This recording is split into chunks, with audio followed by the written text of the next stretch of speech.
बंदी छोड़ सतगुरु रामपाल जी परमेश्वर जी की जय हो।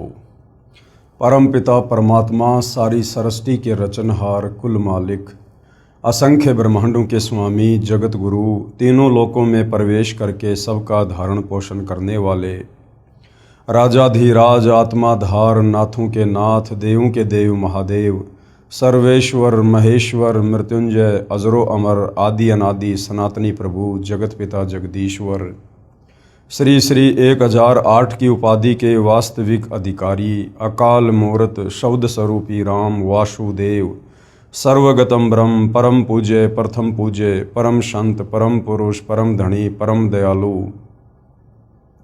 सत्य कबीर हक्का कबीर अल्लाहू अकबर बाखबर अल्लाह ताला जगत के तारणहार जगत के मुक्तिदाता जगत के जगन्नाथ हारे के सहारे हिंदुओं के राम मुसलमानों के अल्लाह सिखों के वाहिगुरु ईसाइयों के मसीह दया के सागर दयानिधि करुणा के सागर करुणानिधि स्वयंभू परिभू संकट मोचन कष्ट हरण मंगल करण दुख भंजन अविगत कबीर निर्विकार निर्विषम परमात्मा अलय अलेख सतगुरु आदि अनादि सतगुरु असली मर्यादा पुरुषोत्तम असली राम असली कृष्ण असली घनश्याम असली मुरारी राजाओं के राजा महाराजाओं के महाराजा शहंशाहों के शहंशाह सम्राटों के सम्राट भगवानों के भगवान अल्लाहों के अल्लाह प्रभुओं के प्रभु मसीहाओं के मसीह सच्चे वाहिगुरु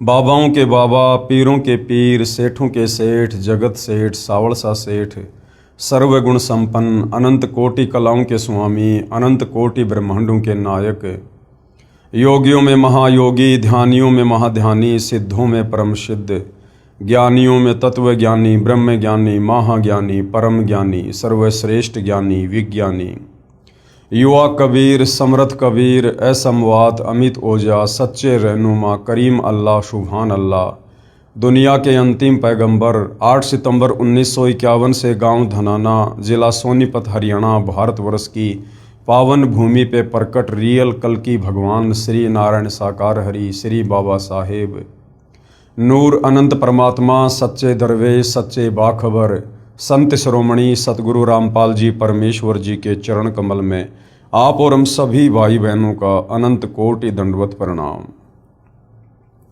सत्साई भाई और बहनों, बहुत बड़ी दया बहुत बड़ी मेहर पूज्य गुरुदेव भगवान की परमेश्वर रामपाल जी की जिनके शुभ आशीर्वाद से विशेष आशीर्वाद से उनके सत्संगों का संग्रह रूपी अमृत वचन रूपी पुस्तक ज्ञान गंगा के ऊपर वीडियो बनाने की श्रृंखला जारी है। इसी श्रृंखला में आज हमारा ये 24वें नंबर का वीडियो है और इस पवित्र पुस्तक के प्रत्येक वीडियो से हमें शास्त्र अनुकूल साधना और शत भक्ति मार्ग के विषय में वो सब कुछ जानने और समझने को उपलब्ध हो रहा है जो सदियों से हम नहीं जान पा रहे थे। हमारे नादान तत्व ज्ञानहीन धर्म गुरु हमें इन धर्म शास्त्रों का निष्कर्ष निकाल कर नहीं समझा पा रहे थे। तो भाई और बहनों, इस पवित्र पुस्तक ज्ञान गंगा को पढ़ने से आपकी 101 पीढ़ी का उद्धार होगा, अर्थात उनको मोक्ष मार्ग मिलेगा। और आप जी यदि पूर्ण विश्वास के साथ सतगुरु रामपाल जी से उपदेश प्राप्त करके अगर आजीवन मर्यादाओं में रहकर इस भक्ति मार्ग पर लगे रहे तो आपका तो गुरुदेव भगवान के वचन अनुसार इसी जन्म में पूर्ण मोक्ष संभव है। तो भाई और बहनों, ये पवित्र पुस्तक ज्ञान गंगा बहुत ही महत्वपूर्ण पुस्तक है और आप और हमें जो ये मनुष्य जन्म परमपिता परमेश्वर जी ने दिया है, इस मनुष्य जन्म को यदि हमने सार्थक करना है, इससे यदि हमने मोक्ष प्राप्त करना है तो हमने सतगुरु रामपाल जी के सत्संगों को सुनना ही पड़ेगा या उनके कर कमलों से लिखित पवित्र पुस्तकों का अध्ययन करना ही पड़ेगा। अन्यथा हमें सत भक्ति मार्ग इस धरती पर कहीं और प्राप्त नहीं हो सकता है। क्योंकि भाई और बहनों, सतगुरु रामपाल जी के अमृत वचन उनके द्वारा लिखी पुस्तकें जो ज्ञान उनमें समाहित है वो सर्व धर्मों के सर्व धर्म शास्त्रों से प्रमाणित है। अर्थात इस मन को ना नुकर करने की कहीं कोई गुंजाइश नहीं रह जाएगी जिस समय आप सतगुरु रामपाल जी के ज्ञान को अच्छे से समझ लेंगे। तो भाई और बहनों, इस ज्ञान को अच्छे से समझने के लिए हमने सत्संग तो सुनने ही हैं, साथ में हमने सृष्टि रचना का ज्ञान भी बहुत आवश्यक है। सृष्टि रचना भक्ति मार्ग की मास्टर की है। सृष्टि रचना को समझे बिना हम अध्यात्म को नहीं समझ पाएंगे, सतगुरु रामपाल जी के द्वारा दिए गए अमृत ज्ञान को भी नहीं समा पाएंगे अपने हृदय में, और ना अपने दिलो दिमाग में हम इस अमृत ज्ञान को शत ज्ञान के रूप में बैठा पाएंगे। तो सृष्टि रचना का भक्ति मार्ग पर लगने से पहले समझना बहुत ही जरूरी है, और यह कंप्लीट शास्त्र प्रमाणित यथार्थ सृष्टि रचना आपको सिर्फ और सिर्फ सतगुरु रामपाल जी के पास मिलेगी।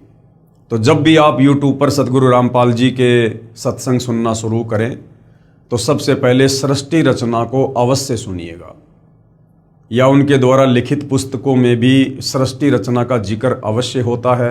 आप पहले सृष्टि रचना को समझें, उसके बाद फिर सतगुरु रामपाल जी के सत्संग आगे सुनें, तब आप इस अध्यात्म को समझ पाएंगे। तो भाई और बहनों, आज इस पवित्र पुस्तक ज्ञान गंगा पर हमारा 24वें नंबर का वीडियो है। हमने अभी तक इस पवित्र पुस्तक से अध्यात्म के विषय में बहुत कुछ जाना है, समझा है।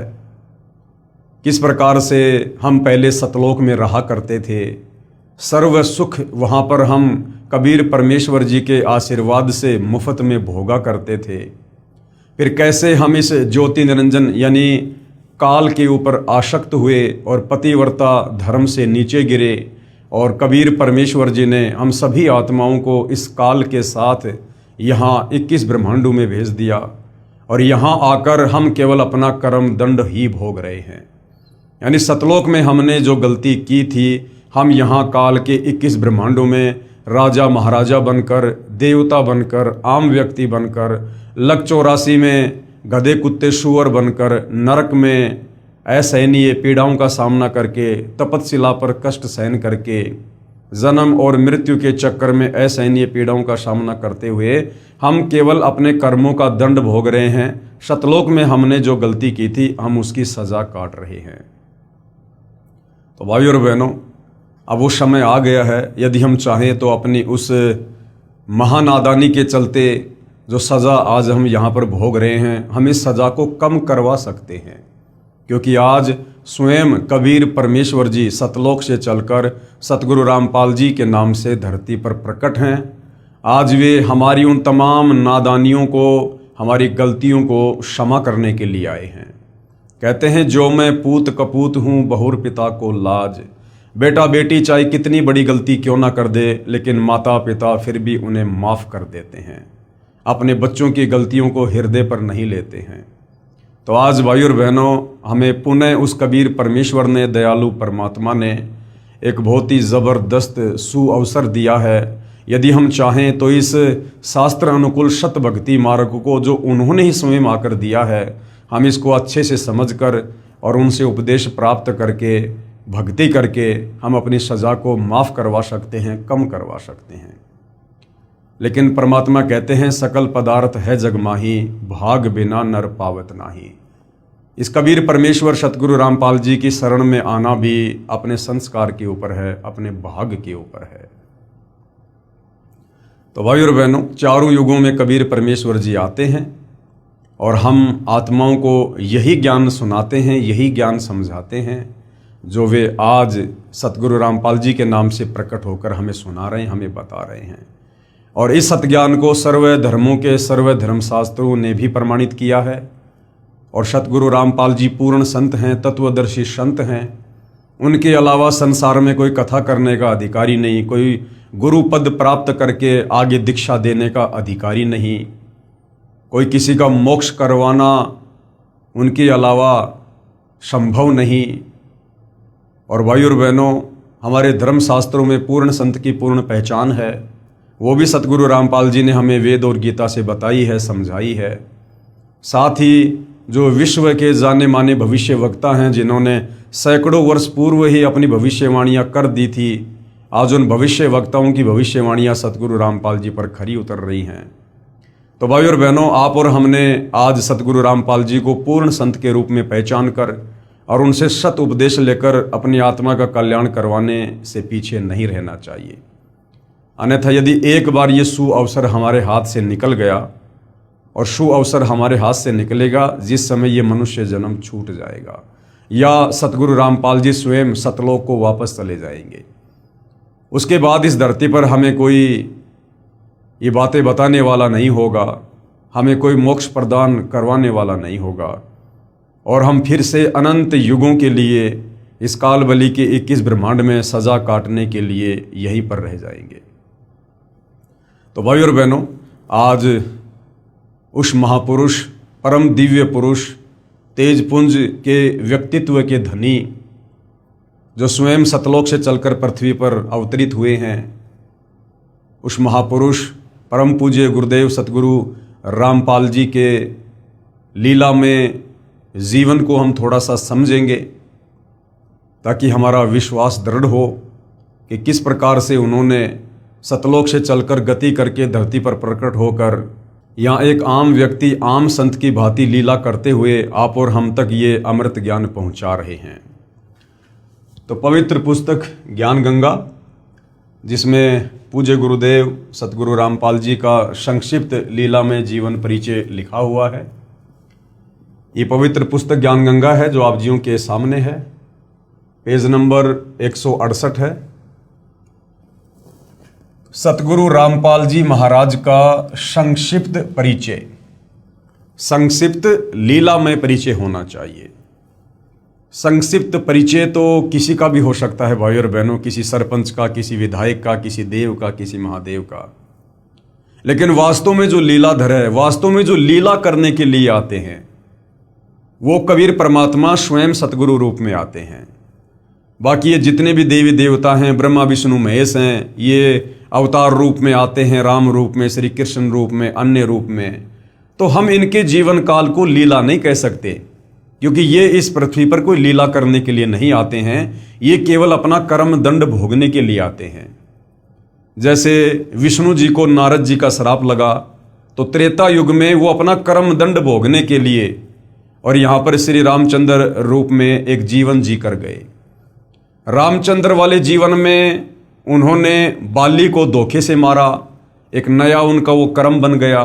फिर उस कर्म दंड को भोगने के लिए दोबारा श्री कृष्ण जी रूप में द्वापर में आए। तो हम इस 21 ब्रह्मांड में जो मुख्य शक्तियां आप और हमें दिखाई देती हैं, ब्रह्मा विष्णु महेश, ये जब यहाँ पर अवतार धारण करके आते हैं, तो हम इनके जीवन को लीला में जीवन नहीं कह सकते।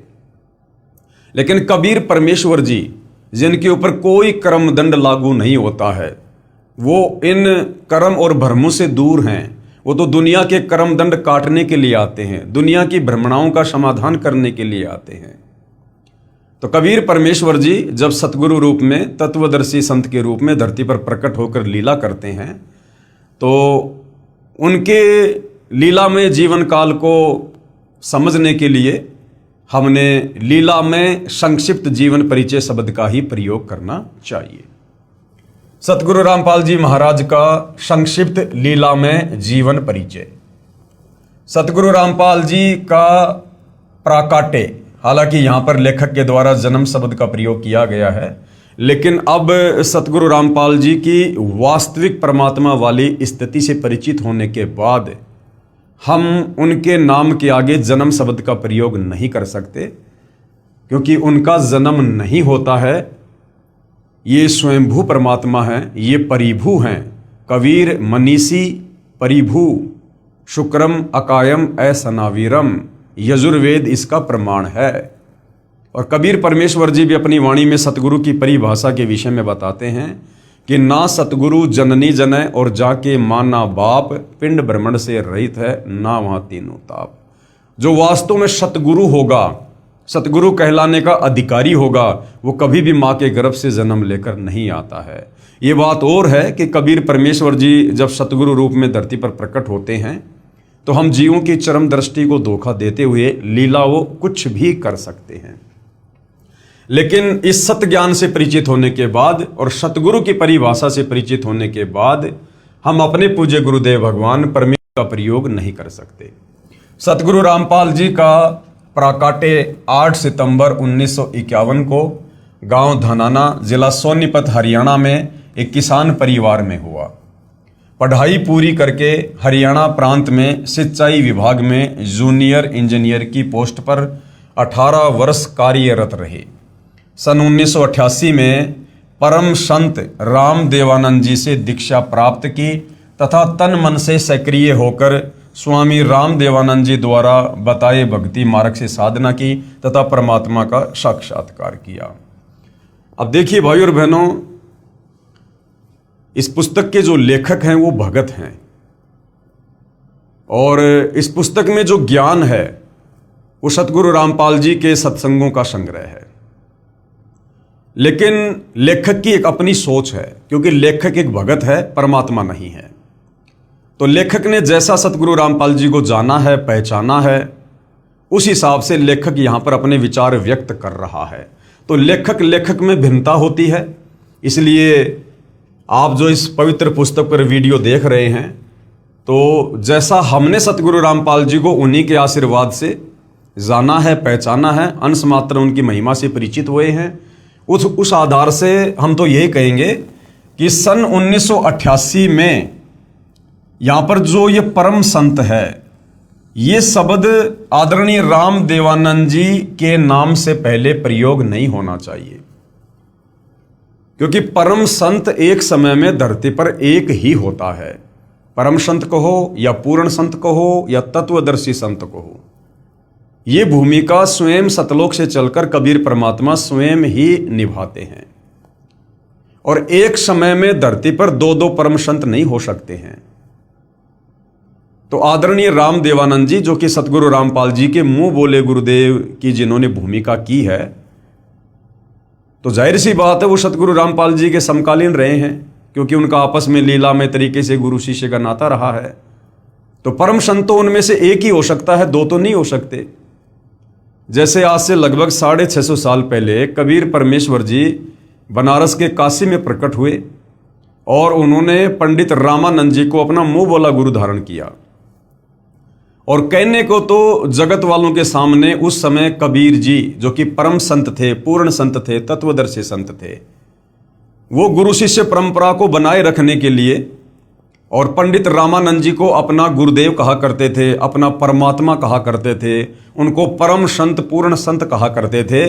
लेकिन लोग दिखावे में, दुनिया की नजरों में, असल में पंडित रामानंद जी के गुरु कबीर जी थे।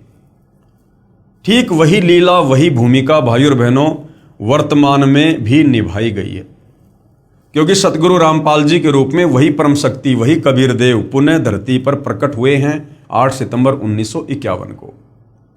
और आज से 650 साल पहले कबीर जी ने आदरणीय धर्मदास जी के द्वारा जब कबीर सागर लिखवाया, तो उन्होंने पहले ही वर्तमान समय के लिए कह दिया था कि 12वें पंथ हम ही चल आवें और सब पंथों को मिटाकर एक पंथ चलावें। कि धर्मदास आगे चलकर जब 12वां पंथ चल चुका होगा, तो उस 12वें पंथ के अंत में मैं कबीर खुद ही जाऊंगा और एक नया पंथ चलाऊंगा और अपने ज्ञान को संसार में फैलाऊंगा। तो कबीर परमेश्वर जी की वाणियां तो मिथ्या नहीं हो सकती हैं, क्योंकि साध वचन पलटे नहीं, चाहे पलट जाए ब्रह्मांड। कबीर वाणी कभी भी फैल नहीं हो सकती है। अगर उन्होंने कहा है कि मैं स्वयं ही जाऊंगा, तो उन्होंने वर्तमान में स्वयं ही आना था और वे स्वयं ही आए हैं। 12वें पंथ के अंतिम गुरु आदरणीय राम देवानंद जी थे और 12वें पंथ में ही कबीर परमेश्वर जी ने आना था अपनी वाणी के अनुसार कि 12वें पंथ हम ही चल आवें। तो 8 सितंबर 1951 को सतगुरु रामपाल जी धरती पर लीलामय तरीके से ये प्रकट हुए। उसके बाद 17 फरवरी 1988 को इन्होंने अपनी पूर्व योजना के तहत एक अच्छी आत्मा आदरणीय राम देवानंद जी को अपना मुंह बोला गुरु धारण किया। उनको सर्व बातों से, सर्व परिस्थितियों से उनको परिचित करवा दिया गया था कि आप केवल लोक दिखावे में मेरे गुरु बने रहिए, बाकी असल में आदरणीय राम देवानंद जी के गुरु सतगुरु रामपाल जी थे। लेकिन गुरु शिष्य परंपरा को बनाए रखने के लिए उन्होंने जो लीला आज से 650 साल पहले की, वही लीला वर्तमान में भी की। और सतगुरु रामपाल जी ने, जो कि स्वयं कबीर परमेश्वर हैं, इन्होंने गुरु शिष्य परंपरा को निभाने के लिए आदरणीय राम देवानंद जी को अपना मुंह बोला गुरु धारण किया। और जैसा कि गुरु शिष्य का नाता होता है, उस आधार से स्वयं सारी सृष्टि के मालिक होते हुए, जगत गुरु होते हुए सतगुरु रामपाल जी ने अपने गुरुदेव को, अपने मुंह बोले गुरुदेव को, आदरणीय राम देवानंद जी को कभी सतगुरु कहा, कभी परमात्मा कहा, कभी बंदी छोड़ कहा, तो कभी परम संत कहा। जबकि असल में ये जितनी भी उपाधियां हैं ये सतगुरु रामपाल जी के लिए हैं। और फिर सन 1994 में सतगुरु रामपाल जी ने अपनी उस वाणी के अनुसार कि 12वें पंथ हम ही चल आवें, सब पंथों को मिटाकर एक पंथ चलावें, तो सन 1994 में उन्होंने एक अपना नया 13वां यथार्थ कबीर पंथ चलाया, जो आज पूरे विश्व में वे अपने सत ज्ञान को फैला रहे हैं। तो यहाँ पर जो ये परम संत शब्द है, ये एक भगत की भूमिका में सतगुरु रामपाल जी ने अपने गुरुदेव को, अपने मुंह बोले गुरुदेव को, आप और हमें गुरु शिष्य के बीच का जो रिश्ता है, जो मर्यादा है, जो श्रद्धा है, जो समर्पण भाव है, उसको समझाते हुए, स्वयं जगत गुरु होते हुए, परम संत होते हुए सतगुरु रामपाल जी ने अपने मुंह बोले गुरुदेव आदरणीय राम देवानंद जी के नाम से पहले परम संत का प्रयोग किया है। अन्यथा आदरणीय राम देवानंद जी परम संत नहीं थे, वो केवल एक संत थे, यानी एक भगत थे, बस इससे ज्यादा कुछ नहीं थे। क्योंकि परमेश्वर तो सृष्टि में एक ही है, बाकी सब यहां पर जीव हैं। सन 1988 में आदरणीय राम देवानंद जी से दीक्षा प्राप्त की, यानी लोक दिखावे में दीक्षा प्राप्त की, तथा तन मन से सक्रिय होकर आदरणीय राम देवानंद जी द्वारा बताए भक्ति मार्ग से साधना की। अब यहां पर राम देवानंद जी के नाम से पहले स्वामी शब्द है। अब भाई और बहनों, वर्तमान का समय ये कलयुग की बिचली पीढ़ी है। आप और हमने बोलते समय, लिखते समय, पढ़ते समय, पढ़ाते समय हमने एक एक शब्द पर बहुत ज्यादा ध्यान देना होगा। यदि हम जरा भी इस पतिव्रता पद से नीचे गिर गए तो भाई और बहनों, आप हमारी बनी बनाई बात बिगड़ जाएगी। तो वर्तमान में हमारे लिए हमारे स्वामी, हमारे दाता, हमारे भगवान, हमारे पिता, हमारे गुरु जो भी हैं, ये सतगुरु रामपाल जी हैं। हम अन्य किसी जीव के नाम से पहले या बाद में ये दाता, स्वामी, परम संत, जगत गुरु, हम इस प्रकार के शब्दों का प्रयोग नहीं कर सकते हैं। सतगुरु रामपाल जी ने तो एक अच्छे और नेक शिष्य की लीलामय तरीके से भूमिका करते हुए इस प्रकार के शब्दों का प्रयोग अपने मुंह बोले गुरुदेव के लिए किया है, ताकि हम गुरु शिष्य के बीच के रिश्ते को समझें और हम भी अपने पूज्य गुरुदेव सतगुरु रामपाल जी को इसी प्रकार से उपमा दें। तो आप और हमें गुरु की महिमा समझाने के लिए उन्होंने एक अच्छे शिष्य की भूमिका की है, और उस भूमिका के तहत उन्होंने आदरणीय राम देवानंद जी के नाम से कभी परम संत लगाया, कभी स्वामी शब्द लगाया, तथा तन मन से सक्रिय होकर आदरणीय राम देवानंद जी द्वारा बताए भक्ति मार्ग से साधना की तथा परमात्मा का साक्षात्कार किया। अब सतगुरु रामपाल जी तो स्वयं ही परमात्मा हैं, भला परमात्मा अपना क्या साक्षात्कार करेंगे? तो ये भी एक प्रकार से सारा का सारा लीलामय खेल है। सतगुरु रामपाल जी को कोई परमेश्वर का साक्षात करने की आवश्यकता नहीं है, क्योंकि ये स्वयं ही परमात्मा है। लेकिन इस प्रकार के शब्दों का प्रयोग क्यों किया जाता है भाई और बहनों? यदि वे डायरेक्ट कह दे कि मैं परमात्मा हूं, तो आप और हम इस काल के 21 ब्रह्मांड में फंसे हुए प्राणी, हमारी सोच इतनी छोटी है, इतनी संकीर्ण है कि हमारा हृदय इन बातों को स्वीकार जल्दी से नहीं कर पाएगा, और हमारे मन में तरह तरह का दोष गुरुदेव के प्रति उत्पन्न हो जाएगा कि देखो, एक इंसान होकर, एक व्यक्ति होकर अपने आप को भगवान कहता है, परमात्मा कहता है कि मैं ही कबीर हूं। और गुरु के प्रति यदि इतना भी मन में दोष आ गया तो फिर हम मोक्ष प्राप्त नहीं कर सकते, हमारी भक्ति कमाई नष्ट हो जाती है। तो स्वयं कबीर परमेश्वर होते हुए भी उन्होंने बहुत सारी लीलाएं एक आम व्यक्ति की भांति करनी पड़ती है आप और हमें इस अध्यात्म को समझाने के लिए। और जब हम उनके आशीर्वाद से, उनकी क्षणिक लीलाओं से परिचित हो जाते हैं, उसके बाद फिर हम स्वयं ही डिसीजन लेने में सक्षम हो जाएंगे कि वास्तव में पूज्य गुरुदेव भगवान क्या परम शक्ति है। सतगुरु रामपाल जी को नाम दीक्षा 17 फरवरी 1988 को फाल्गुन महीने की अमावस्या को रात्रि में प्राप्त हुई, जो कि नास्त्रदमस जी की भविष्यवाणी में लिखा हुआ है। उस समय सतगुरु रामपाल जी महाराज की आयु, हम यहाँ पर आयु शब्द का डायरेक्ट प्रयोग सतगुरु रामपाल जी के लिए नहीं कर सकते हैं, क्योंकि सतगुरु रामपाल जी स्वयं कबीर भगवान हैं और कबीर भगवान की कोई आयु नहीं होती है। तो हम यहाँ पर ये शब्द यूज करेंगे, लीला में आयु। उस समय सतगुरु रामपाल जी महाराज की लीला में आयु 37 वर्ष थी और उपदेश दिवस यानी दीक्षा दिवस को संत मत में उपदेशी भगत का आध्यात्मिक जन्मदिन माना जाता है। यानी वास्तव में हमारा जो असली जन्म है वो उस दिन होता है जिस दिन हमें परम संत से नाम उपदेश प्राप्त होता है, क्योंकि उसी दिन से हम इस मनुष्य जीवन को, जिस विशेष मकसद के लिए हमें ये प्राप्त होता है, हम इस मनुष्य जीवन से वो काम शुरू करते हैं, यानी भक्ति, मोक्ष प्राप्ति के मार्ग पर चलना। कब? जिस दिन हमें परम संत से ये जो है तत्व ज्ञान उपदेश प्राप्त होता है। तो भगत का वास्तव में जो जन्म होता है वो उस दिन होता है जिस दिन उसे परम संत से नाम दीक्षा प्राप्त होती है। उपरोक्त विवरण श्री नास्त्रदमस जी की उस भविष्यवाणी से पूर्ण मेल खाता है जो पेज संख्या 44-45 पर लिखी है।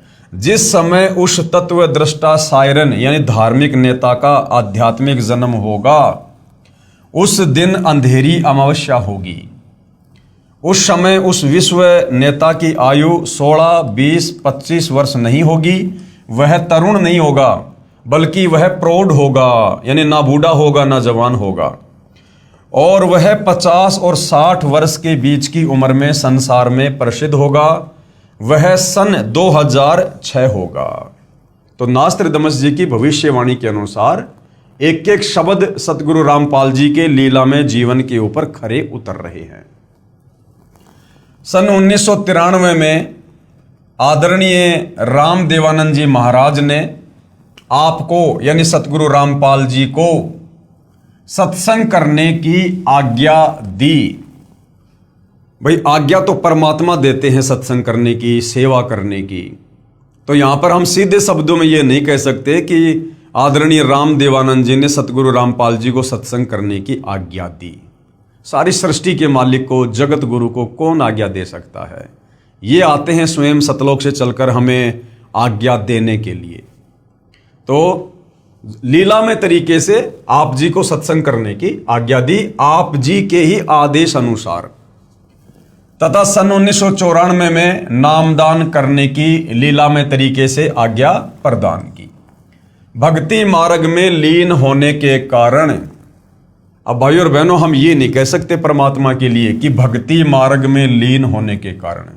भक्ति मार्ग में तो भगत ने लीन होना चाहिए। परमेश्वर तो भक्ति दान करने के लिए आते हैं। तो यहां पर यह लिखना चाहिए कि संसार को सत भक्ति मार्ग देने में लीन होने के कारण जेई की पोस्ट से त्याग पत्र दे दिया। यानी सतगुरु रामपाल जी ने, जैसा कि इस काल के लोग की व्यवस्था है, कोई नौकरी करता है, कोई मजदूरी करता है, उस आधार से इन्होंने भूमिका करते हुए और जूनियर इंजीनियर की छोटी सी नौकरी भी अपने भरण पोषण के लिए जो है वो करके दिखाई। जेई की पोस्ट से त्यागपत्र दे दिया, जो हरियाणा सरकार द्वारा 16/5 सन 2000 को पत्र नंबर 3492-3500 डेट 16/5/2000 के तहत स्वीकृत है। सन 1994 से 1998 तक सतगुरु रामपाल जी महाराज ने घर घर, गांव गांव, नगर नगर में जाकर सत्संग किया। आदरणीय गरीबदास जी के सदग्रंथ साहिब को आधार बनाकर, यानी 5वें वेद सूक्ष्म वेद को उन्होंने गांव गांव जाकर, नगर नगर जाकर समझाया। बहुत संख्या में अनुयायी हो गए, साथ साथ ज्ञानहीन संतों का विरोध भी बढ़ता गया। सन 1999 में गांव करोथा, जिला रोहतक, हरियाणा में सतलोक आश्रम करोथा की स्थापना की तथा 1 जून 1999 से 7 जून 1999 तक परमेश्वर कबीर जी के प्रकट दिवस पर 7 दिवसीय विशाल सत्संग का आयोजन करके आश्रम का प्रारंभ किया तथा महीने की प्रत्येक पूर्णिमा को 3 दिन का सत्संग प्रारंभ किया। दूर दूर से श्रद्धालु सत्संग सुनने आने लगे तथा तत्व ज्ञान को समझकर बहुत संख्या में अनुयायी यानी भगत बनने लगे। चंद दिनों में सतगुरु रामपाल जी महाराज जी के भक्तों की संख्या लाखों में पहुंच गई। जिन ज्ञानहीन संतों व ऋषियों के अनुयायी सतगुरु रामपाल जी के पास आने लगे तथा अनुयायी बनने लगे, फिर उन अज्ञानी आचार्यों तथा संतों से प्रश्न करने लगे कि आप सारा ज्ञान अपने सदग्रंथों के विपरीत बता रहे हैं। क्योंकि सतगुरु रामपाल जी के सत्संगों का आधार हमारे धर्म ग्रंथ हैं, धर्मशास्त्र हैं। सतगुरु रामपाल जी ने प्रोजेक्टर पर, टीवी चैनलों पर, समाचार पत्रों में उंगलियां रख रख के आप और हमें समझाया, बताया कि पवित्र गीता जी क्या कह रही है, पवित्र चारों वेद भक्ति के विषय में क्या बता रहे हैं, महर्षि दयानंद जी की सत्यार्थ प्रकाश हमें क्या बता रही है, क्या समझा रही है, जबकि वेदों में परमेश्वर के विषय में क्या लिखा है, और स्वामी जी ने जो है इन चारों वेदों के विपरीत जो ज्ञान अपने सत्यार्थ प्रकाश में दिया है वो क्या कुछ कह रहा है। तो जब ये सत्य ज्ञान समाज में जाने लगा और बहुसंख्या में लोग उन नकली संतों को, आचार्यों को छोड़ छोड़कर सतगुरु रामपाल जी की शरण में अपनी आत्मा के कल्याण हेतु आने लगे, तो जाहिर सी बात है भाई और बहनों, उन संतों को, उन अज्ञानी धर्मगुरुओं को दर्द तो होगा ही, पीड़ा तो होगी ही, क्योंकि उनके धार्मिक धंधे पर चोट जो लग रही थी। यजुर्वेद अध्याय 8 मंत्र 13 में लिखा है कि पूर्ण परमात्मा अपने भगत के सारे अपराध यानी पाप नाश कर देता है। भाई परमात्मा यहाँ इस काल के 21 ब्रह्मांड में हमारे पाप कर्मों का नाश करने के लिए तो आते हैं, क्योंकि हम तो युगों युगों के पापी हैं, पाप कर्मों में सने हुए हैं। इस काल ने हमारे को कर्म बंधनों में बांध रखा है बुरी तरह से। कोई ठीक ठिकाने का दान धर्म या कोई सत्य साधना ये हमें नहीं करने देता, जिससे हमारे ये पुण्य नहीं बनते हैं। तो परमेश्वर सतलोक से चलकर हमारे पाप कर्मों का नाश करवाकर हमें स्वच्छ करके, स्वस्थ करके और हमें सतलोक ले जाने के लिए तो आते हैं। आपकी पुस्तक जो हमने खरीदी है उसमें लिखा है कि परमात्मा अपने भगत के पाप क्षमा नहीं कर सकता।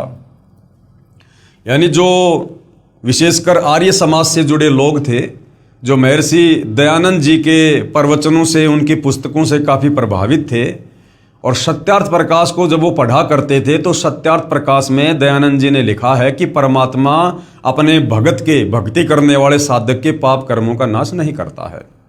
और जब सतगुरु रामपाल जी ने यजुर्वेद अध्याय 8 मंत्र 13 में लिखा हुआ बताया कि देखो भाई, हमारे वेद तो कह रहे हैं कि परमात्मा सतलोक से चलकर भक्ति करने वाले भगत के पाप कर्मों का नाश कर देता है, तो फिर आर्य समाज से जुड़े वो लोग वापस अपने घर जाकर और हमारे पवित्र वेदों का हवाला देकर अपने आचार्यों से, धर्म गुरुओं से सवाल जवाब करने लगे कि भाई आप तो कहते हो कि श्री दयानंद जी की जो सत्यार्थ प्रकाश है वो वेदों पर आधारित है, जबकि हमारे वेद क्या कह रहे हैं और सत्यार्थ प्रकाश वेदों के विरुद्ध व्याख्या दे रही है। तो इस प्रकार से विरोधाभास बढ़ता गया। आपकी पुस्तक जो हमने खरीदी है यानी सत्यार्थ प्रकाश, उसमें लिखा है कि परमात्मा अपने भगत के पाप क्षमा नहीं कर सकता।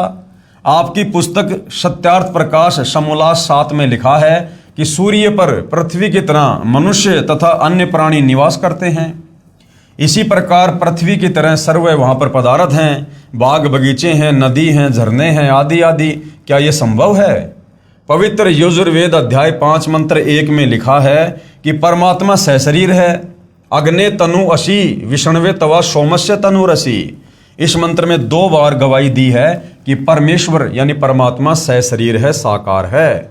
उस अमर पुरुष परमात्मा का सर्व के पालन करने के लिए शरीर है, अर्थात परमात्मा जब अपने भक्तों को तत्व ज्ञान समझाने के लिए कुछ समय अतिथि रूप में इस संसार में आता है तो अपने वास्तविक तेजोमय शरीर पर हल्के तेज पुंज का शरीर ओढ़ कर आता है, क्योंकि सतलोक में कबीर परमेश्वर के शरीर का इतना नूर है, इतना तेज है कि उनके शरीर के एक बाल में करोड़ सूर्य, करोड़ चंद्रमा, इससे भी ज्यादा रोशनी है।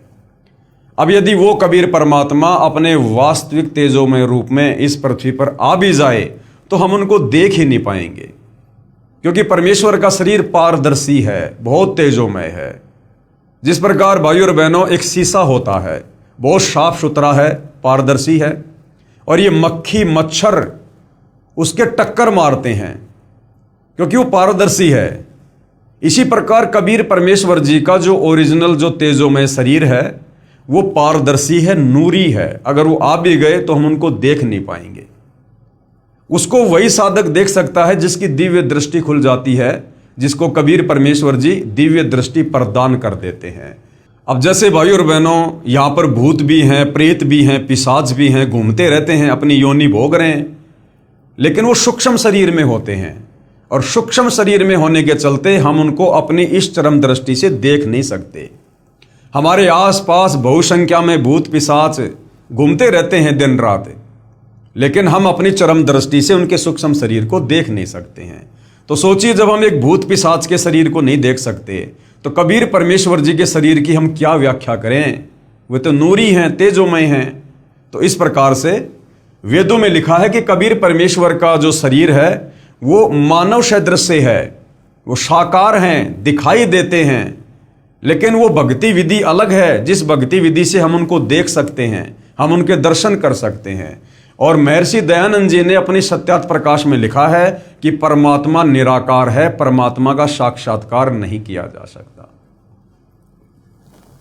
तो कबीर परमेश्वर जब सतलोक से यहां पर आते हैं तो अपने तेज पुंज वाले शरीर को अपनी शक्ति से हल्का करके, अपने नूर को, अपनी चमक को, अपनी तेज को हल्का करके, और यहाँ पर एक आम व्यक्ति की भांति यहाँ पर लीला करते हैं, ताकि हम उनको देख सकें, उनसे बात कर सकें, और हम उनके तत्व ज्ञान को समझकर अपनी आत्मा का कल्याण करवा सकें। भक्तों को तत्व ज्ञान समझाने के लिए कुछ समय अतिथि रूप में इस संसार में आता है, तो अपने वास्तविक तेजों में शरीर पर हल्के तेज पुंज का शरीर ओढ़ कर आता है। इसलिए उपरोक्त मंत्र में 2 बार प्रमाण दिया है। इस तरह के तर्क से निरुत्तर होकर अपने अज्ञान का पर्दाफाश होने के डर से उन अज्ञानी संतों, महंतों व आचार्यों ने सतलोक आश्रम करोथा के आसपास के गांव में सतगुरु रामपाल जी महाराज को बदनाम करने के लिए दुष्प्रचार करना प्रारंभ कर दिया तथा 12/7/2006 को सतगुरु रामपाल जी को जान से मारने तथा आश्रम को नष्ट करने के लिए आप तथा अपने अनुयायियों से सतलोक आश्रम पर आक्रमण करवाया। पुलिस ने रोकने की कोशिश की, जिस कारण से कुछ उपद्रवकारी चोटिल हो गए। सरकार ने सतलोक आश्रम को अपने अधीन कर लिया तथा सतगुरु रामपाल जी महाराज व कुछ अनुयायियों पर झूठा केस बनाकर जेल में डाल दिया। इस प्रकार 2006 में सतगुरु रामपाल जी महाराज विख्यात हुए। यानी नास्त्रदमस जी की भविष्यवाणी के अनुसार कि वो शायरन, वो धार्मिक नेता सन 2006 के आते आते वो जो है विख्यात होगा। तो बरवाला कांड जब हुआ था तो सतगुरु रामपाल जी विशेषकर हरियाणा और भारतवर्ष में जो है काफ़ी जो है विख्यात हुए। भले ही अनजानों ने झूठे आरोप लगाकर संत को प्रसिद्ध किया, परंतु संत निर्दोष है। प्रिय पाठकों, नास्त्रदमस की भविष्यवाणी को पढ़कर सोचेंगे कि सतगुरु रामपाल जी को इतना बदनाम कर दिया है, कैसे संभव होगा कि विश्व को ज्ञान प्रचार करेगा। उनसे प्रार्थना है कि परमात्मा पल में परिस्थिति बदल सकता है। साहिब से सब होत है, बंदे से कुछ नहीं, वो राई से पर्वत करे और फिर पर्वत से राई। परमात्मा पल भर में कुछ भी कर सकते हैं। साहिब से सब होत है, बंदे से कुछ नहीं, वो राई से पर्वत करे, पर्वत से फिर राई। यानी परिस्थितियों को वो कैसे भी और किसी प्रकार से तब्दील कर सकते हैं, ये उनके सामर्थ्य में है। परमेश्वर कबीर जी अपने बच्चों के उद्धार के लिए शीघ्र ही समाज को तत्व ज्ञान द्वारा वास्तविकता से परिचित करवाएंगे, अर्थात अब करवा दिया है। पूरा विश्व सतगुरु रामपाल जी महाराज के ज्ञान का लोहा मानेगा।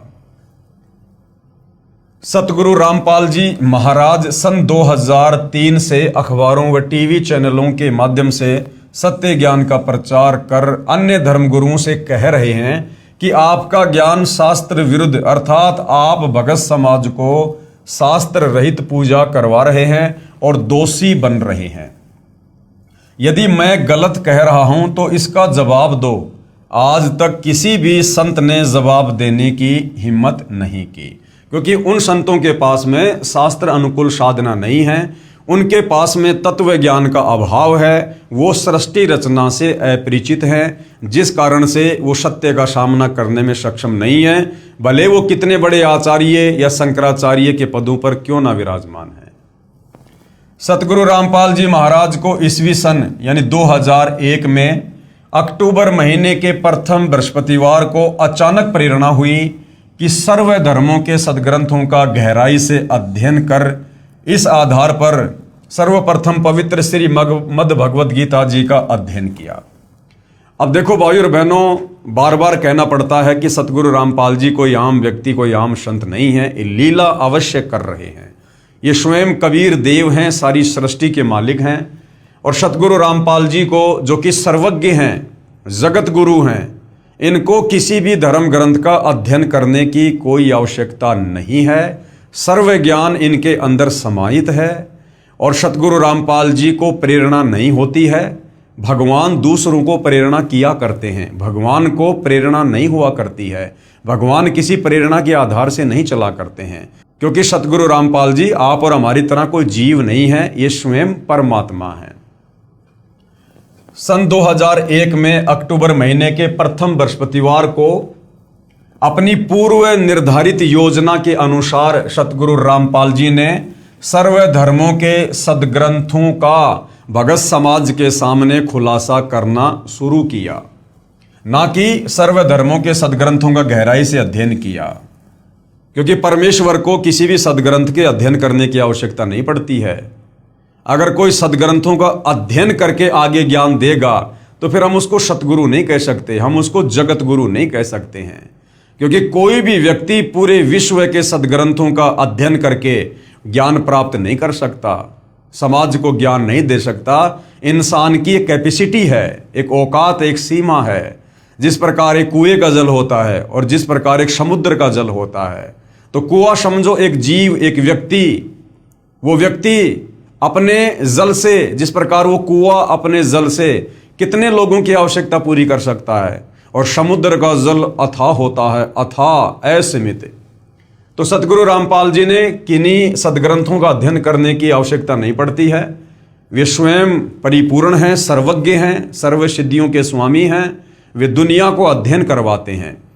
तो भगत समाज के सामने एक आम व्यक्ति की, एक आम संत की लीला करते हुए उन्होंने इस प्रकार की भूमिकाओं को जन्म देना पड़ता है।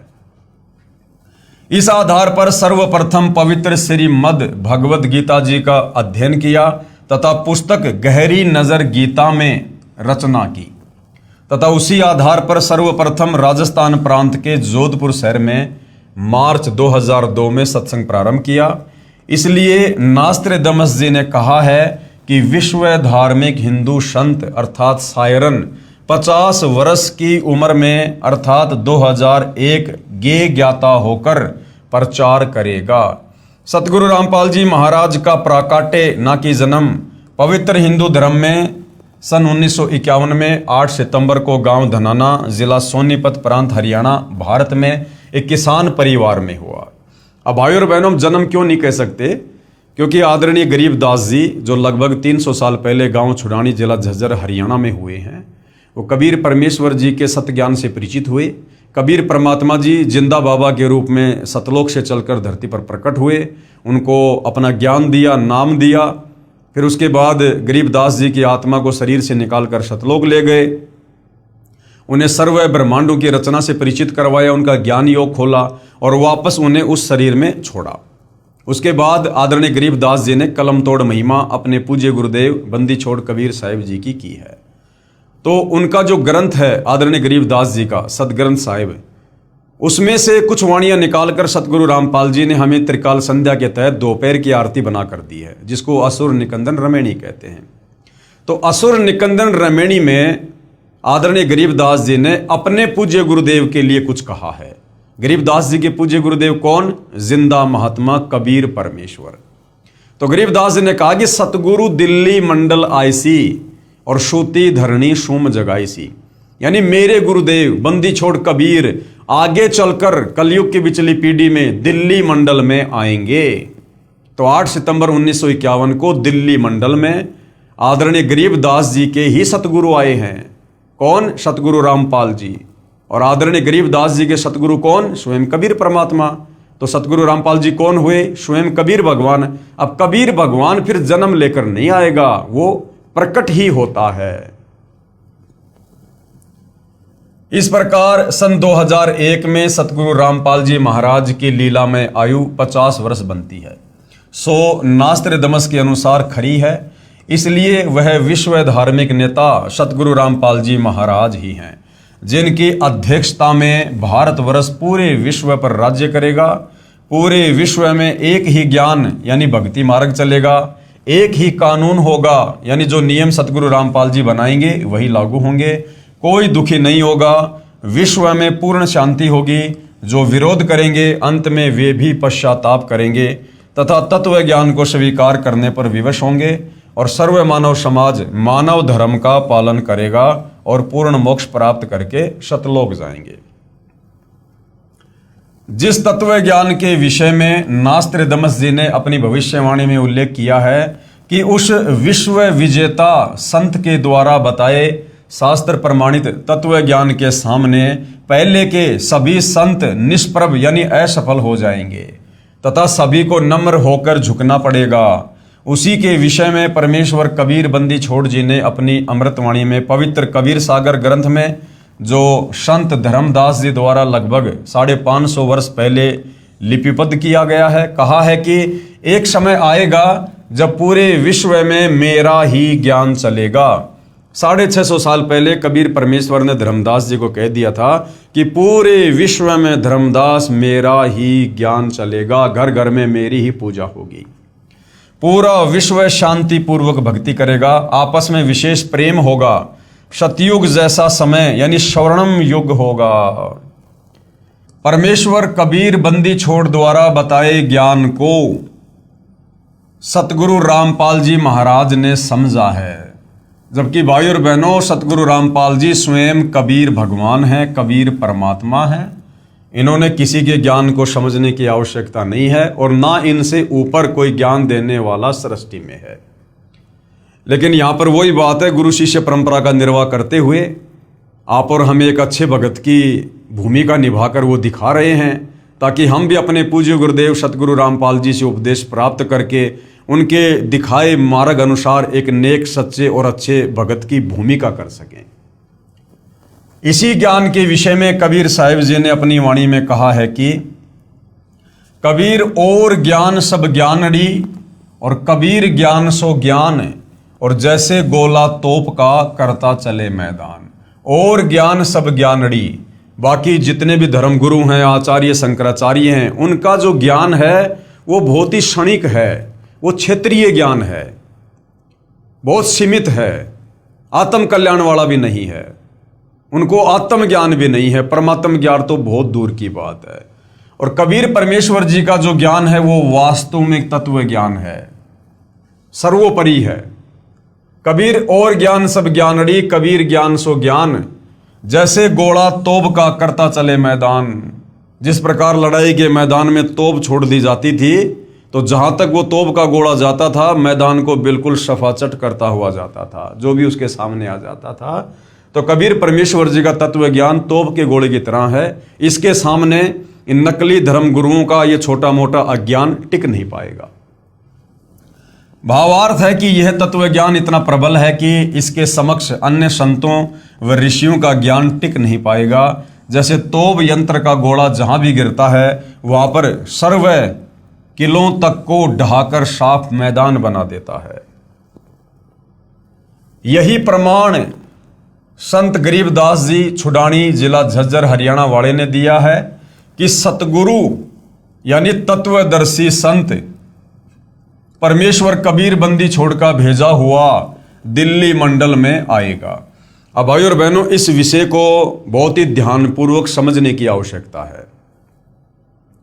देखो, यदि हमने वर्तमान कलयुग की बिचली पीढ़ी में, इस भक्ति युग में, अगर अपने पूज्य गुरुदेव सतगुरु रामपाल जी को यदि हमने एक मात्र संत की परिभाषा में ले लिया या किसी कबीर भगवान के द्वारा भेजा गया कोई अवतार मान लिया या कबीर जी के द्वारा भेजा गया कोई संदेशवाहक या उनका दास या उनके दरबार का कोई नौकर या सतलोक से भेजी गई कोई आत्मा यदि हमने मान लिया, तो हम भाई और बहनों इनकी शरण में आकर बहुत संघर्ष करके, बहुत भक्ति करके, दान पुण्य करके भी हम यहाँ से मुक्ति प्राप्त नहीं कर पाएंगे। क्योंकि गुरु को परमेश्वर के अलावा, परमात्मा के अलावा यदि हमने अन्य किसी भी परिभाषा में रखा और हम भक्ति भी करते रहे, यानी हम उनको मानुष मानते रहे और भगवान उनके अलावा किसी और को मानते रहे, तो हम यहाँ से मुक्त नहीं हो सकते। ये हमारी बहुत बड़ी कमजोरी हो जाएगी। हमने गुरु को जानना है, पहचानना है, उनसे प्रार्थना कर करके, उनके आगे दंडवत करके, रो रो के, ज्ञान योग की भीख मांग मांग के, तब परमेश्वर दया करेंगे। वो दया ही करने आते हैं, हमारे से अपनी पहचान ही करवाने आते हैं, यदि वास्तव में हम मोक्ष चाहते हैं तो यहां पर आपको दो तरह की बातें देखने को मिलेंगी और दोनों बातें हमने समझने की भी आवश्यकता है। यही प्रमाण सतगुरु गरीबदास जी छुडानी जिला झज्जर हरियाणा वाले ने दिया है कि सतगुरु यानी तत्वदर्शी संत, सतगुरु को उन्होंने कोष्टक में क्या लिखा है कि सतगुरु कौन होता है? सतगुरु होता है तत्वदर्शी संत। परमेश्वर कबीर बंदी छोड़कर भेजा हुआ दिल्ली मंडल में आएगा। जबकि गरीबदास जी ने ऐसा नहीं लिखा कि कबीर परमेश्वर जी का भेजा हुआ दिल्ली मंडल में आएगा, क्योंकि गरीबदास जी फिर आगे खुद ही सिद्ध कर देते हैं कि भैया वो तो खुद ही है जो भी कुछ है। तो गरीबदास जी की ये वाणी है जो असुर निकंदन रमेणी में है। गरीब सतगुरु दिल्ली मंडल आईसी और सूती धरणी सूम जगाईसी। आदरणीय गरीबदास जी ने साफ साफ लिखा है कि सतगुरु दिल्ली मंडल आईसी, कि मेरे सतगुरु जिंदा बाबा कबीर साहिब आगे चलकर दिल्ली मंडल में आएंगे। यहां पर यह नहीं लिखा कि मेरे सतगुरु कबीर जी सतलोक से किसी आत्मा को आगे चलकर सतगुरु रामपाल जी के रूप में 8 सितंबर 1951 को दिल्ली मंडल में भेजेंगे। गरीबदास जी ने जो क्लियर करना था, जो स्पष्ट करना था, वो कर दिया।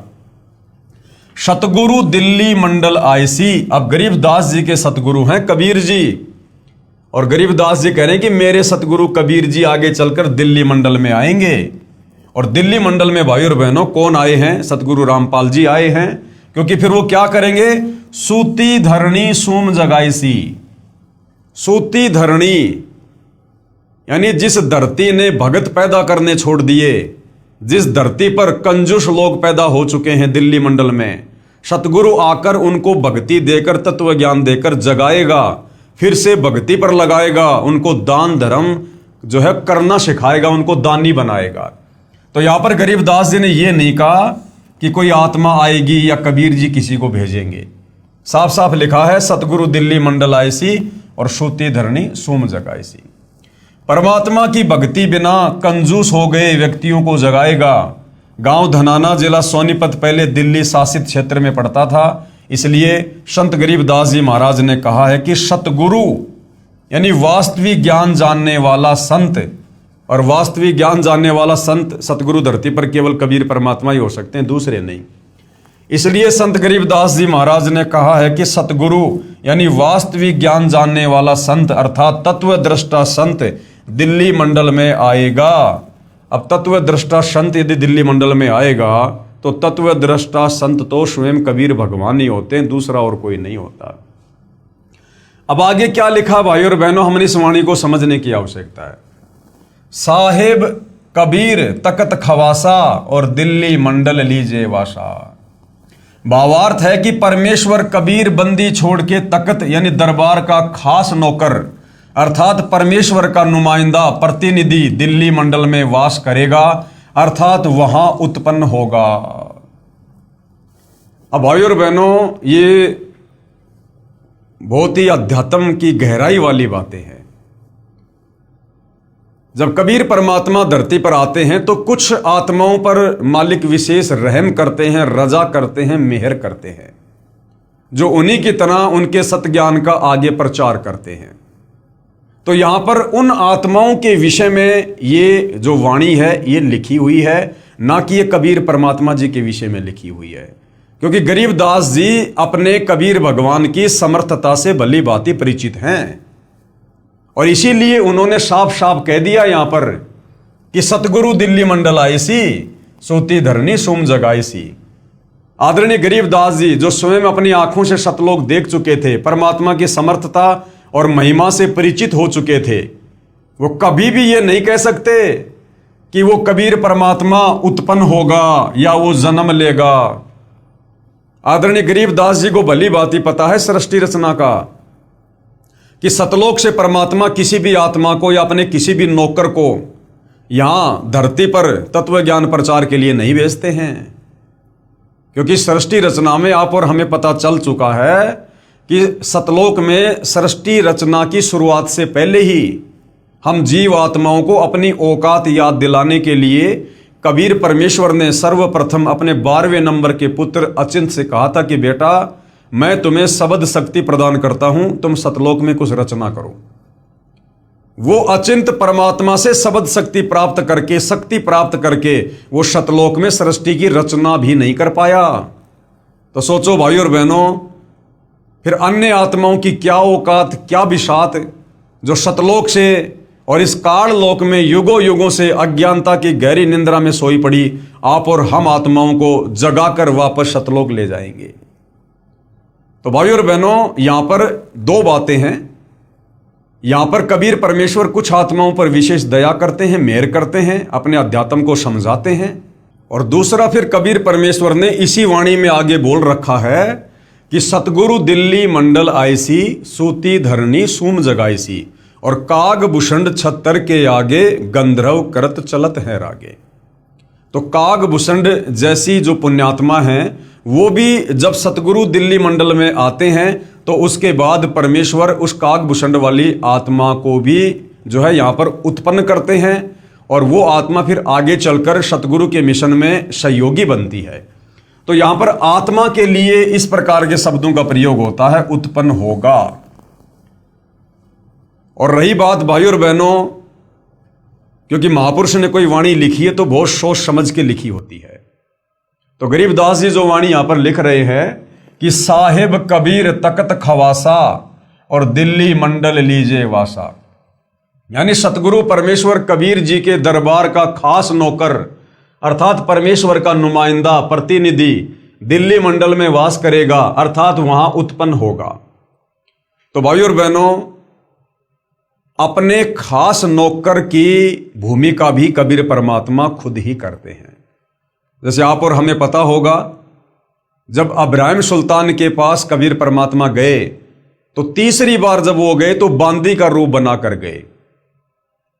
तीसरा रूप उन्होंने बांदी का, बांदी यानी नौकर, खवास। वाणी आती है, तीजा रूप खवास का धारा, तीजा रूप खवास का धारा, वहां फूलों सेज बिछाना, भाई शब्द शब्द बखाना। तीजा रूप खवास का धारा, खवास यानी नौकर। तो कबीर परमात्मा ने खुद ही बांदी का यानी खवास का, नौकर का रूप धारण किया इब्राहिम को ज्ञान समझाने के लिए। तो साहिब कबीर खवासा, तो अपने खवासा यानी नौकर की भूमिका भी परमात्मा खुद ही निभाते हैं। साहिब कबीर तकत खवासा, दिल्ली मंडल लीजे वासा। भावार्थ है कि परमेश्वर कबीर बंदी छोड़ के तकत यानी दरबार का खास नौकर अर्थात परमेश्वर का नुमाइंदा प्रतिनिधि दिल्ली मंडल में वास करेगा, अर्थात वहां उत्पन्न होगा। प्रथम अपने हिंदू बंधुओं को तत्व ज्ञान से परिचित करवाएगा। बुद्धिमान हिंदू ऐसे जागेंगे जैसे कोई हड़बड़ा कर जागता है, अर्थात उस संत के द्वारा बताए तत्व ज्ञान को समझकर अविलंब उसकी शरण ग्रहण करेंगे। फिर पूरा विश्व उस तत्वदर्शी हिंदू संत के ज्ञान को स्वीकार करेगा। ये भविष्यवाणी श्री नास्त्रदमस जी ने भी की है। नास्त्रदमस जी ने यह भी लिखा है कि मुझे दुख इस बात का है कि उससे परिचित न होने के कारण मेरा सायरन तत्वदृष्टा संत उपेक्षा का पात्र बनेगा। हे बुद्धिमान मानव, उसकी उपेक्षा ना करो। नास्त्रदामस जी कह रहे हैं कि उस महान धार्मिक नेता तत्वदर्शी संत की उपेक्षा मत करना, उसकी निंदा मत करना, बुराई मत करना, उसी से आत्मा का कल्याण संभव है। और उस तत्वदर्शी संत को कितना सम्मान देना है, कितना आदर सत्कार देना है। नास्त्रदामस जी क्या कह रहे हैं?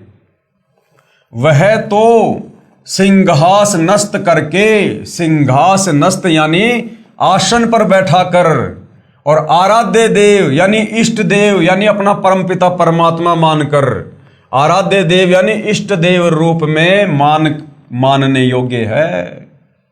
यानी उस तत्वदर्शी संत को अपना इष्ट, अपना कबीर भगवान, अपना परमेश्वर मानकर और उनको सिंहासन पर बैठाकर उनकी पूजा करनी चाहिए। पूजा, क्योंकि वो स्वयं कबीर भगवान ही होगा। कबीर परमेश्वर जी के अलावा इस संसार में दूसरा कोई भी प्राणी, वो चाहे ब्रह्मा विष्णु महेश है, चाहे दुर्गा है, चाहे काल है, चाहे अक्षर पुरुष है, वो पूजा के योग्य नहीं है। क्योंकि जीव कभी भी अपनी पूजा नहीं करवा सकता, और ना जीव की पूजा करने से हमारी आत्मा की मुक्ति होगी। ये भले मजबूरीवश अपने आप को यहाँ पर भगवान साबित करके बैठे हैं, ये देवी देवता काल अक्षर पुरुष, परंतु ये वास्तव में पूजा के योग्य नहीं है। तो उस तत्वदर्शी संत को अपना आराध्य, अपना इष्ट देव मानकर यानी अपना भगवान मानकर और सिंहास नस्त करके यानी सिंहासन पर बैठाकर उनकी पूजा करनी चाहिए, उनकी आरती उतारनी चाहिए।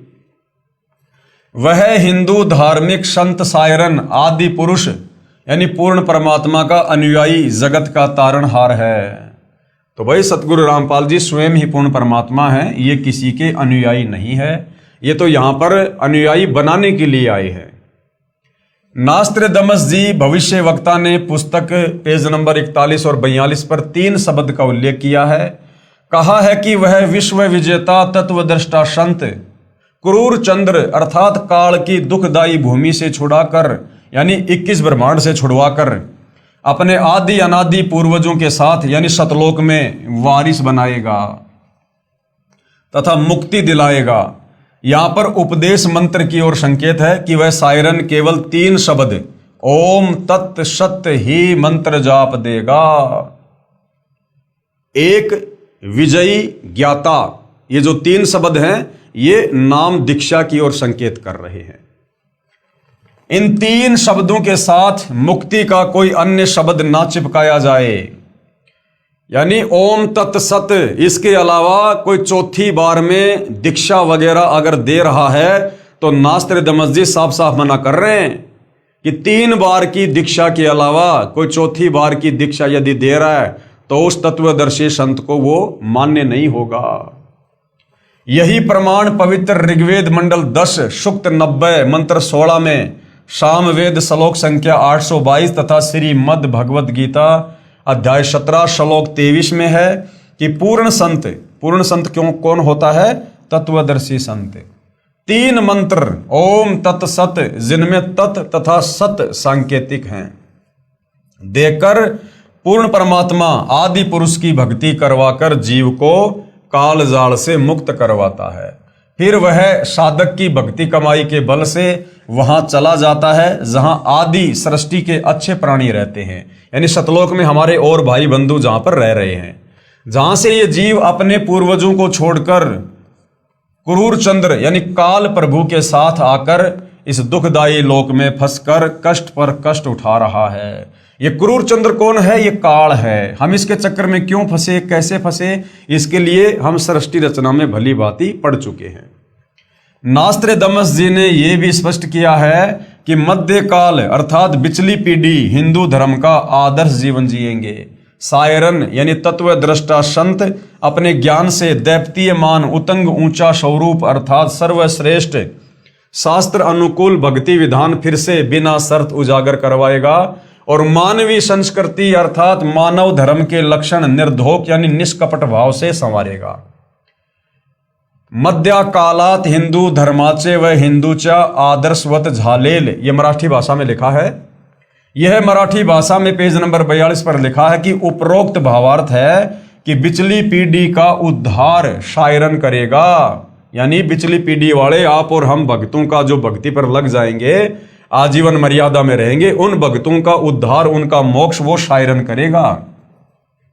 ये उल्लेख पेज नंबर 42 की हिंदी लिखना रह गया था, इसलिए यहां लिख दिया है तथा स्पष्टीकरण भी दिया है। यही प्रमाण स्वयं पूर्ण परमात्मा कबीर जी ने कहा है कि धर्मदास तोहे लाख दुहाई, सार ज्ञान कहीं बार न जाई, सार नाम बाहर जो परही, बिचली पीढ़ी हंस नहीं तरही, सार ज्ञान तब तक छुपाई, जब तक द्वादश पंथ ना मिट जाई।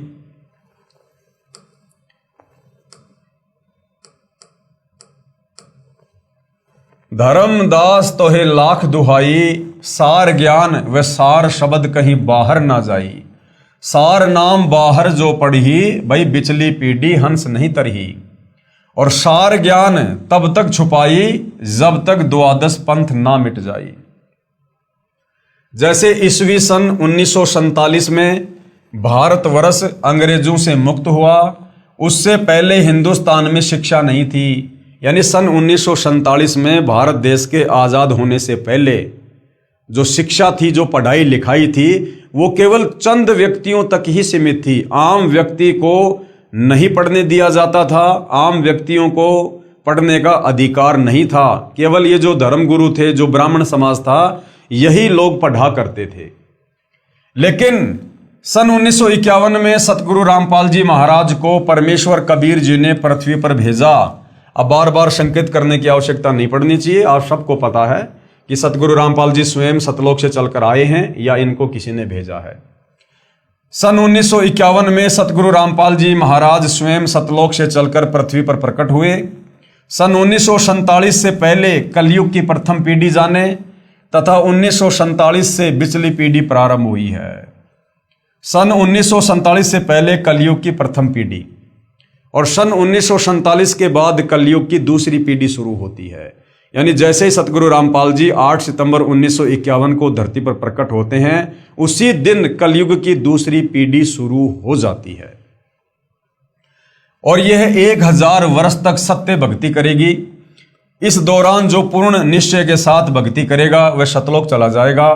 जो सतलोक नहीं जा सके तथा कभी भक्ति की, कभी छोड़ दी, परंतु गुरु द्रोही नहीं हुए, वे फिर हजारों मनुष्य जन्म इसी कलयुग में प्राप्त करेंगे, क्योंकि ये उनकी शास्त्र विधि अनुसार साधना का परिणाम होगा। इस प्रकार कई हजारों वर्षों तक कलयुग का समय वर्तमान से भी अच्छा चलेगा। फिर अंत की पीढ़ी यानी तीसरी जो पीढ़ी होगी वो भक्ति रहित उत्पन्न होगी। उस समय भक्ति का नामो निशान खत्म हो जाएगा, क्योंकि शुभ कमाई जो भक्ति युग में की है वर्तमान में वह बार बार जन्म प्राप्त करके खर्च यानी समाप्त कर दी जाएगी।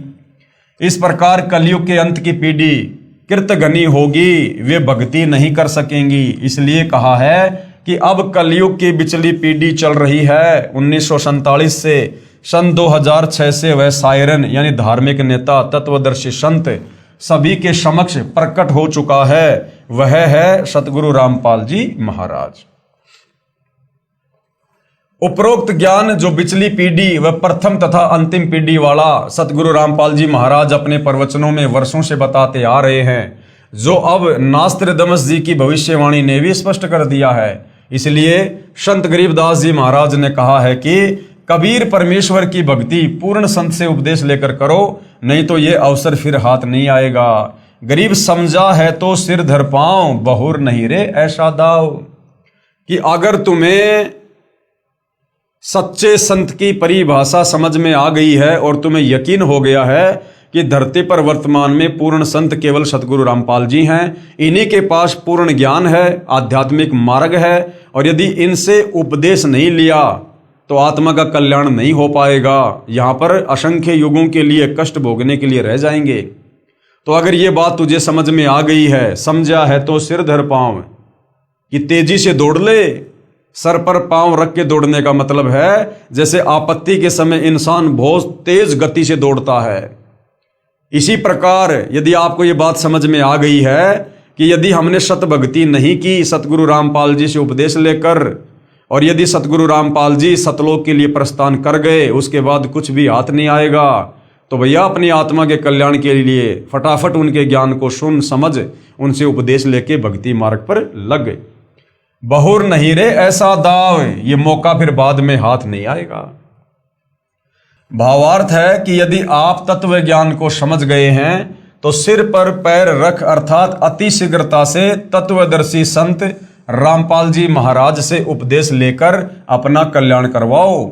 यह सुअवसर फिर प्राप्त नहीं होगा। जैसे ये पिछली पीढ़ी यानी मध्य काल वाला समय और आपका मानव शरीर तथा तत्वदृष्टा संत प्रकट है। यदि अब भी भक्ति मार्ग पर नहीं लगोगे तो उसके विषय में कहा है, ये संसार समझदा नाही कहंदा शाम दोपहरे नू, और गरीब दास ये वक्त जात है फिर रोगे इस पहरे नू। इस समय को फिर कुत्ते बनकर ऊपर मुंह करके रात्रि में रोया करोगे। भावार्थ है कि संत गरीबदास जी महाराज कह रहे हैं कि ये भोला संसार शास्त्र विधि रहित साधना कर रहा है जो अति दुखदायी है। यानी हमारे धर्म ग्रंथों के विरुद्ध यदि हम नाम जाप करेंगे, भक्ति करेंगे, कर्म धर्म करेंगे तो उससे हमें दुख मिलेगा, हमारे कर्म नहीं कट सकते, मोक्ष नहीं होगा। इसी को सुखदायी कह रहा है। जैसे जून महीने दोपहर दिन के 12 बजे में धूप में खड़ा जल रहा है, उसी को सांझ बता रहा है, यानी ठंडा मौसम बता रहा है। जैसे कोई शराबी व्यक्ति शराब पीकर सड़क पर पड़ा है और उससे कोई कहे कि आप दोपहर की धूप में क्यों जल रहे हो, छाया में चलो, वह शराबी शराब के नशे में कहता है कि नहीं, ये तो सांझ है, कौन कहता है कि दोपहर है। इसी प्रकार जो साधक यानी भगत शास्त्र विधि त्याग कर यानी अपने धर्म शास्त्रों के विपरीत मनमाना आचरण कर रहे हैं, वे अपना जीवन नष्ट कर रहे हैं। उसे त्यागना नहीं चाहते अपितु उसी को सर्वश्रेष्ठ मानकर काल के लोक की आग में जल रहे हैं। ये मंदिर मस्जिद चर्च गुरुद्वारे कावड़ लेके आना, पैदल यात्रा करना, मनमुखी भंडारे करना, पत्थरों की पूजा करना, लोग इन्हीं को सर्वश्रेष्ठ साधना मानकर जो लगे हुए हैं। और यदि उन्हें कोई समझाने का प्रयास करता है तो वो मानते नहीं। तो ऐसे लोग फिर आने वाले समय में बहुत ज्यादा कष्टों को प्राप्त होंगे। संत गरीबदास जी महाराज कह रहे हैं कि इतने प्रमाण मिलने के पश्चात भी सत साधना पूर्ण संत के बताए अनुसार नहीं करोगे तो ये अनमोल मानव शरीर तथा पिछली पीढ़ी का भक्ति युग हाथ से निकल जाएगा। फिर इस समय को याद करके रोओगे, बहुत पश्चाताप करोगे, फिर कुछ नहीं बनेगा। परमेश्वर कबीर बंदी छोड़ने कहा है, भाई आछे दिन पाछे गए और सतगुरु से किया ना हेत, अब पछतावा क्या करे जब चिड़िया चुग गई खेत। सर्व मानव समाज से प्रार्थना करते हैं कि पूर्ण संत रामपाल जी महाराज को पहचानो तथा अपना व अपने परिवार का कल्याण करवाओ, अपने रिश्तेदारों तथा दोस्तों को भी बताओ तथा पूर्ण मोक्ष पाओ। स्वर्ण युग प्रारंभ हो चुका है, यानी भक्ति युग शुरू हो चुका है। लाखों पुण्यात्माएं सतगुरु रामपाल जी तत्वदर्शी संत को पहचान कर सत्य भक्ति कर रहे हैं। वे अति सुखी हो गए हैं, सर्व विकार छोड़कर निर्मल जीवन जी रहे हैं। कृपया आगे पढ़िए महाराष्ट्र के ज्योतिष शास्त्री का मराठी भाषा में नास्ट्रेडमस की भविष्यवाणियों का अनुवाद। अब भाई और बहनों, ये आपने अभी तक जो पढ़ा है, जो देखा है, ये पवित्र पुस्तक ज्ञान गंगा में एक भगत के द्वारा जैसा उन्होंने सतगुरु रामपाल जी के तत्व ज्ञान को जाना है, समझा है, और जैसा उन्होंने सतगुरु रामपाल जी को अपनी दृष्टि से पहचाना है, उस आधार से उन्होंने यहाँ पर उनके संक्षिप्त लीला में जीवन के विषय में हमें समझाने का प्रयास किया है। अब भाई और बहनों, सतगुरु रामपाल जी के कुछ भगत हैं जो वास्तव में सतगुरु रामपाल जी के विशेष आशीर्वाद से उनके तत्व ज्ञान को समझकर उन्हीं के आशीर्वाद से उनकी पहचान कर चुके हैं। और उनकी पहचान करने के बाद जो भाव, जो श्रद्धा, जो समर्पण अपने गुरुदेव भगवान के प्रति एक नेक भगत का होता है, उस आधार से उन भक्तों ने सतगुरु रामपाल जी के संक्षिप्त लीला में जीवन परिचय को अपने शब्दों में जो है लिखा है। तो वो भी आपको थोड़ा सा एक बार दिखा देते हैं। 7 समुद्र की मशी करूं, लेखनी करूं बन राय, और धरती का कागज करूं, गुरु गुण लिखा न जाए। यहाँ पर परमात्मा से ज्यादा महत्व सतगुरु को दिया गया है, गुरु को दिया गया है। क्योंकि परमात्मा कबीर जी स्वयं ही गुरु रूप धारण करके आप और हमें इस काल के लोक में तत्व ज्ञान समझाने के लिए आते हैं। तो यहाँ पर सतगुरु रामपाल जी परमेश्वर जी का संक्षिप्त लीला में जीवन परिचय लिखा गया है, आप जी को दिखा रहे हैं। हे अखिल ब्रह्मांडों के रचयिता, यानी सर्व सृष्टि के रचनहार, ऊपर के 4 अजर अविनाशी लोकों के रचयिता, अगम लोक, अलख लोक, शतलोक, अनामी लोक, फिर अक्षर पुरुष के 7 संग ब्रह्मांड, फिर काल के 21 ब्रह्मांड, अर्थात पूरी सृष्टि के रचयिता, हे अखिल ब्रह्मांडों के रचयिता, आप जी का संक्षिप्त लीला में जीवन परिचय लिखने व बताने में 21 ब्रह्मांड में कोई भी प्राणी सक्षम नहीं है। 7 समुद्र की मशी करूं, लेखनी करूं बन राय, और सब धरती का कागज करूं, पर गुरु के गुण लिखे न जाए। आप वह समर्थ पिता हैं जिनके आधे बाल के बराबर भी ये सारी सृष्टि नहीं है। अतः संक्षिप्त जीवन परिचय शब्द के प्रयोग के लिए हम क्षमा प्रार्थी हैं, क्योंकि परमेश्वर आपकी महिमा इतनी अगाध है, इतनी अथाह है, हम उसका अंश मात्र भी वर्णन नहीं कर सकते। वो अंश मात्र वर्णन भी आप अपनी तरफ से विशेष बुद्धि देकर ही करवा सकते हैं, परंतु भाई बहनों को आप जी की अंश मात्र जानकारी देने के लिए इस शब्द का प्रयोग करना मजबूरीवश लेना पड़ रहा है।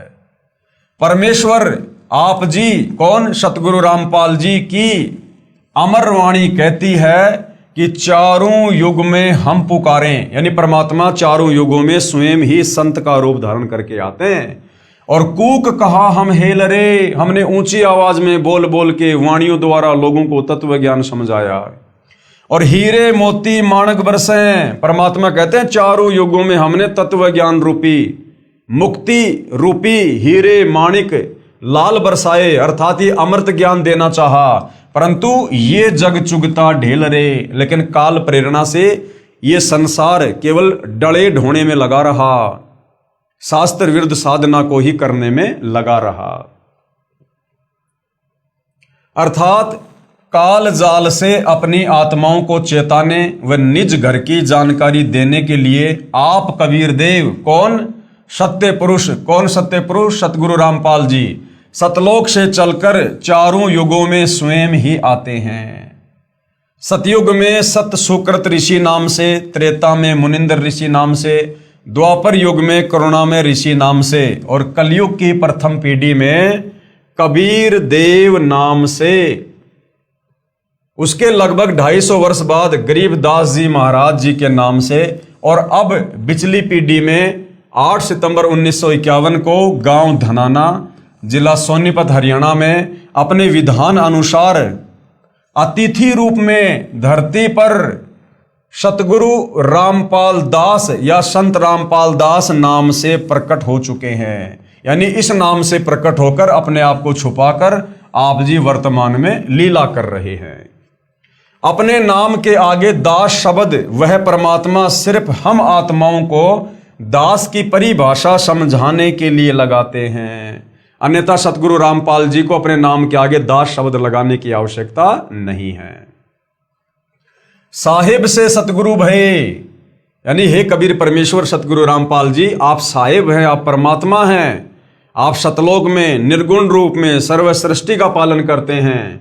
तो आप ही सतलोक से चलकर हे साहिब यहां पर सतगुरु की भूमिका करते हैं। साहिब से सतगुरु भय, और फिर सतगुरु से भय संत, फिर एक अच्छे संत यानी भगत की भूमिका भी अपने भक्तों को एक अच्छा और नेक भगत बनाने के लिए, एक भगत के अंदर क्या अच्छे लक्षण और गुण होने चाहिए ये बात समझाने के लिए फिर आप एक मुंह बोला गुरु बनाकर और एक नेक भगत बनकर अपने भक्तों को भगत के लक्षण बताते हैं। आप ऐसी भूमिका करते हैं। साहिब से सतगुरु भय, सतगुरु से भय संत, धर धर भेख विशाल अंग खेल आदि और अंत। इस प्रकार की लीलाएं करते हुए आप जी हमें अध्यात्म को समझाते हैं। इस अमरवाणी के अनुसार सत्य पुरुष ने यानी सतगुरु रामपाल जी ने 8 सितंबर 1951 के दिन प्रकट होकर फिर 17 फरवरी 1988 तक एक साधारण से किसान परिवार में हमारी चरम दृष्टि को धोखा देते हुए दो अच्छी आत्माओं भगतमती इंद्रो देवी व भगत नंदराम जी को अपने मुंह बोले माता पिता के रूप में इस नश्वर संसार में लीला करने हेतु स्वयं के आने यानी प्रकट होने के लिए निमित्त बनाया। ना सतगुरु जननी जने जाके माना बाप, पिंड ब्रह्मंड से रहित है नामाती नूताप। सतगुरु जब इस पृथ्वी पर प्रकट होते हैं तो किसी माँ के गर्भ से जन्म लेकर जेर में लिपटकर गंदगी में लिपटकर बाहर नहीं आते।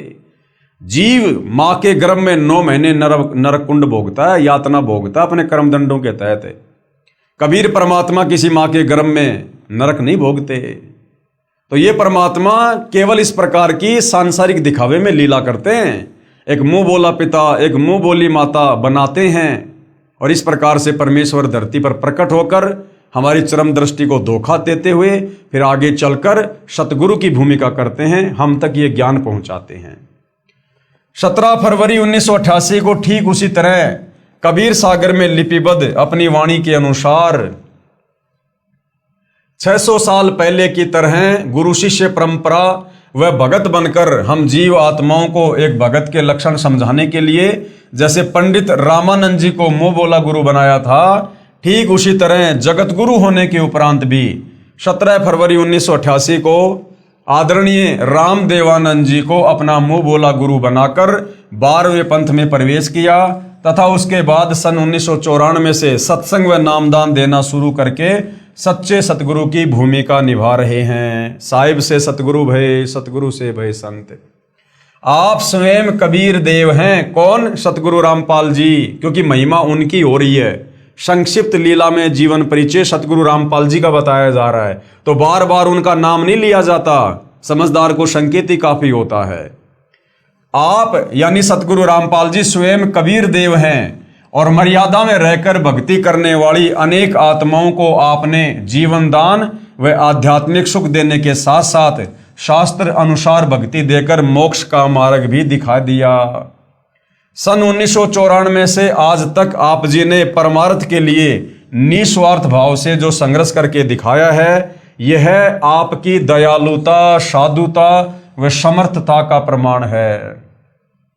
यानी 2006 में क्रोथा कांड हुआ, 2014 में बरवाला कांड हुआ और सर्व सृष्टि के रचयिता जिनके आधे बाल के ऊपर पूरी सृष्टि को ठहराया जा सकता है, वो कबीर परमात्मा कभी 21 महीने की जेल काट रहा है, कभी 11 साल की जेल काट रहा है और किसी को कोई दोष नहीं देता, किसी के ऊपर कोई मुकदमा, कोई FIR नहीं करवाता और कहता कि सब मेरे ही तो बच्चे हैं, मैं किसके ऊपर FIR करवाऊं। तो ऐसा भाई और बहनों परमार्थ के लिए निस्वार्थ भाव से परमात्मा ही कर सकते हैं, जीव के वश की बात नहीं है। तो इस प्रकार की जो लीलाएं हैं ये आप जी की दयालुता, साधुता और समर्थता का प्रमाण है। साधुता यानी संत ना छोड़े संतता, चाहे कोटिक मिले असंत। वेदों में लिखित अपनी महिमा व गुणों को सत्य साबित करने की वह परमात्मा कमल के विकसित फूल पर शिशु रूप में प्रकट होकर कुंवारी गाय के दूध से अपनी परवरिश करवाता है। वेदों में लिखा है कि वो कबीर परमात्मा चारों युगों में एक एक जीवन इस प्रकार का जीता है कि वो सतलोक से चलकर शिशु रूप में धरती पर किसी तालाब पर विकसित कमल के फूल पर प्रकट होता है। उसके बाद कोई निसंतान दंपत्ति उसे उठाकर घर ले जाते हैं और फिर परमेश्वर कंवारी गाय के दूध से उन आत्माओं को निमित्त बनाकर अपनी लीला में परवरिश करवाता है। तो ये जो भूमिका है, इस प्रकार की जो लीला है भाइयों और बहनों, ये केवल कबीर परमेश्वर जी के ऊपर ही फिट बैठती है। अन्य किसी देव, महादेव, ब्रह्मा, विष्णु, महेश ने इस प्रकार की लीला नहीं की, किसी रामकृष्ण जी ने इस प्रकार की लीला नहीं की। कबीर परमात्मा ही चारों युगों में किसी सरोवर पर शिशु रूप में प्रकट होते हैं और उसके बाद बाल्यकाल में कंवारी गाय के दूध से उनकी परवरिश होती है, जो वेदों में लिखी है। तो केवल अपनी महिमा को जगत के सामने सत्य साबित करने के लिए, प्रकट करने के लिए कि वेदों में जो इस प्रकार की लीला लिखी है वो किस भगवान के ऊपर खरी उतरती है, उसको सत्य साबित करने के लिए, आप और हमें विश्वास दिलाने के लिए, अपनी पहचान करवाने के लिए चारों युगों में परमात्मा वेदों में लिखी इस प्रकार की महिमा के अनुसार 4 युगों में एक एक जीवन जीता है। वह परमात्मा मुर्दे को जीवन देकर 100 वर्ष की उम्र प्रदान कर सकता है। कौन? सतगुरु रामपाल जी। और लाखों को किया है। निर्धन को धन देकर सुखी कर सकता है, लाखों को करोड़ों को किया है। कोढ़ी व रोगी को स्वस्थ करके नया जीवन दे सकता है। वह बांझ को पुत्र तथा अंधे को आंख दे सकता है। आप और हमने इसी पवित्र पुस्तक ज्ञान गंगा में बहुत सारे भाई बहनों के इंटरव्यू देखे हैं जो किस प्रकार से पारिवारिक कष्टों से, शारीरिक कष्टों से, तीन ताप के कष्टों से किस प्रकार से दुखी थे, मरणासन हालत में थे, ना जिया जा रहा था ना मरा जा रहा था, हर कहीं धक्के खा चुके थे, मेडिकल में, गुरुओं के पास में कोई लाभ नहीं। और जैसे सतगुरु रामपाल जी की शरण में आए, उनके असाध्य रोग शत भक्ति के चलते कुछ ही दिनों में छू मंत्र हो जाते हैं। आदि आदि वेदों में वर्णित महिमा को यथार्थ रूप देने के लिए चारों युगों में मात्र एक एक जीवन किसी तालाब में विकसित कमल के फूल पर शिशु रूप में प्रकट होने की लीला करते हैं। अन्यथा आप जी, कौन? परमेश्वर सतगुरु रामपाल जी भगवान को किसी तालाब या कमल के फूल या शिशु रूप में प्रकट होने की कोई आवश्यकता नहीं होती है। आप जी जब चाहें, यानी आप सतगुरु रामपाल जी भगवान इतने समर्थ हैं, आप जी जब चाहें, जहां चाहे, जिस रूप व अवस्था यानी उम्र में प्रकट होना चाहें हो सकते हैं। जैसे नानक जी को बेई नदी पर व धर्मदास जी को मथुरा में जिंदा महात्मा के रूप में प्रकट होकर ज्ञान समझाया। सन 1392 में प्रकट होकर तैमूर लंग को 7 पीढ़ी के राज्य का आशीर्वाद दिया। जबकि कबीर परमात्मा कलयुग की प्रथम पीढ़ी में आज से 650 साल पहले सन 1398 में कमल के फूल पर शिशु रूप में प्रकट हुए थे।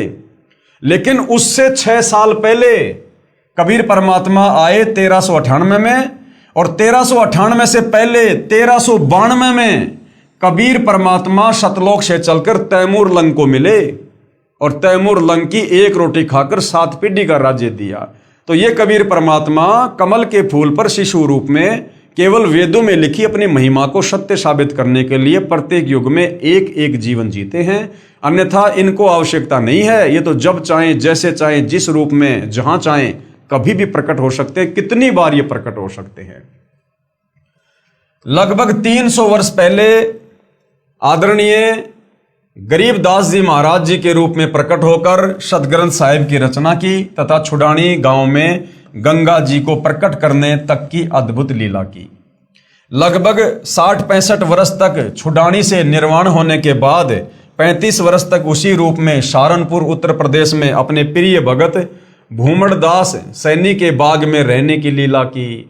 और आज साक्षात अपने वास्तविक सतलोकीय स्वरूप में सतगुरु रामपाल जी के नाम से 8 सितंबर 1951 से हम सब के समक्ष प्रकट हैं। हे जगतनाथ, आपकी लीला अद्भुत है। जगतनाथ कौन? सतगुरु रामपाल जी। हे जगत के नाथ, आपकी लीला अद्भुत है। हे अविगत परमेश्वर, अविगत यानी जिसकी गति को जानने समझने में कोई सक्षम नहीं। हे अविगत परमेश्वर, आप जी की गति को कौन जान सकता है? हे देवों के देव महादेव, आप जी स्वयं अपनी कृपा व आशीर्वाद से अपने समर्थता व गति का अंश मात्र आभास करवा कर दया करते हैं। यानी आप स्वयं ही अपने विषय में अंश मात्र जानकारी जीव की बुद्धि ओपन करके देते हैं, समझाते हैं। हे दयालु परमेश्वर, अपनी भोली व ना समझ साध संगत पर, साध संगत यानी जो उनकी संगत में उनके भगत हैं, उनके बच्चे हैं। हे दयालु परमेश्वर, अपनी भोली व ना समझ साध संगत पर अपनी प्रेम दृष्टि, आशीर्वाद व कृपया बनाए रखना। हमारी आप जी से दंडवत प्रार्थना है कि हमारे अंदर भक्ति की कसक व चाहत सदा बनी रहे। तो भाई और बहनों, जिन पुण्यात्माओं ने अपने पूज्य गुरुदेव भगवान परमेश्वर रामपाल जी को जैसा भी उनके द्वारा बख्शीश सद्बुद्धि आधार से जाना है, पहचाना है, उन्होंने उनकी महिमा में ये 4 शब्द लिखे हैं। हे प्रभु, यानी हे प्रभु सतगुरु रामपाल जी, इतनी दृढ़ता भी देना चाहे ब्रह्मा विष्णु महेश या काल या दुर्गा भी हमें आपकी सत भक्ति से विचलित करना चाहे तो भी हम डगमग ना हो। मन चाहता है इस तुच्छ जिव्या से ऐसे ही आपकी महिमा का बखान करते रहें। लेकिन आप अंतर्यामी की महिमा का बखान करने में हम जीव पूर्णतया सक्षम नहीं हैं। तो भाइयों और बहनों, परमेश्वर रामपाल जी के आशीर्वाद से और इस पवित्र पुस्तक ज्ञान गंगा में उनके संक्षिप्त लीला में जीवन परिचय को आप और हमने पढ़ा, सुना, समझा। इस पूर्ण ब्रह्म परमेश्वर कबीर देव सारी सृष्टि के मालिक की महिमा को सुनने से या समझाने से, बताने से आप और हमारे ढेरों पुण्य बनते हैं। आप और हम इतने ढेर सारे भक्ति धन के भागी बनते हैं। कबीर परमात्मा अपनी वाणी में कहते हैं कि हरि सेवा युग चार है, गुरु सेवा पल एक, तासु पटंतर ना तुले, संतन किया विवेक। और सत्संग की आदि घड़ी तप के वर्ष हजार, तो भी बराबर ना तुले, सतगुरु कहें विचार, यानी संतन किया विचार। तो भाइयों और बहनों, ये कबीर परमेश्वर सतगुरु रामपाल जी, इनकी महिमा का बखान करना, इनकी महिमा करना, ये सत्संग के अंतर्गत ही आती है। सुनने वाले के भी पुण्य बनते हैं और सुनाने वाले के भी पुण्य बनते हैं। एक ने कही दूजे ने मानी, कहे कबीर वो दोनों ज्ञानी। तो भाइयों और बहनों, सतगुरु रामपाल जी परमेश्वर जी के विषय में इतनी सारी महिमा, इतने सारे प्रमाण, ये आपको सिर्फ और सिर्फ इसलिए बताए जा रहे हैं ताकि आप जी को विश्वास हो सके और आप जी इस मनुष्य जन्म को उनसे उपदेश प्राप्त करके उनके द्वारा बताई गई भक्ति को आजीवन मर्यादा में रहकर सफल करके अपनी आत्मा का कल्याण करवा सके। अन्यथा भाइयों और बहनों, हमें तो उनके आशीर्वाद से उनकी महिमा के विषय में जितना ज्ञान हो पाया है वो हो ही चुका है और हम तो उनसे उपदेश लेकर अपनी आत्मा के कल्याण में आगे बढ़ ही रहे हैं। लेकिन हमारा फर्ज बनता है आप संसार के अन्य भक्ति मार्ग से भटके हुए भाई बहनों को परमेश्वर के विषय में और सत भक्ति मार्ग के विषय में जानकारी देना। अब आगे इस जानकारी को लेना ना लेना, भक्ति मार्ग पे लगना ना लगना, ये भाई और बहनों आपके अपने भाग और संस्कार के ऊपर निर्भर करेगा। सकल पदार्थ है जगमाही, कर्महीन नर पावत नाही। यदि आपके भाग फूटे पड़े हैं, आपके कर्म माड़े हैं, तो भाई और बहनों आंखों के सामने परमेश्वर होते हुए भी आप उनको नहीं पहचान पाओगे और परमेश्वर की दयालुता का फायदा उनसे उपदेश लेकर नहीं उठा पाओगे। और यदि आप परमेश्वर की अच्छी आत्मा है, आपके संस्कार अच्छे हैं, तो कहते हैं ज्ञान का और घाम का चमका सा होता है। आप तुरंत समझ जाओगे और तुरंत अपनी आत्मा के कल्याण की कोशिश में नाम उपदेश लेकर लग जाओगे। तो भाइयों और बहनों, हम इसी प्रकार से परमेश्वर जी की महिमा आप जी तक पहुंचाते रहेंगे। और आज के इस पवित्र पुस्तक ज्ञान गंगा पर बन रहे वीडियो में केवल इतना ही। कल फिर परमेश्वर की महिमा में हाजिर होंगे।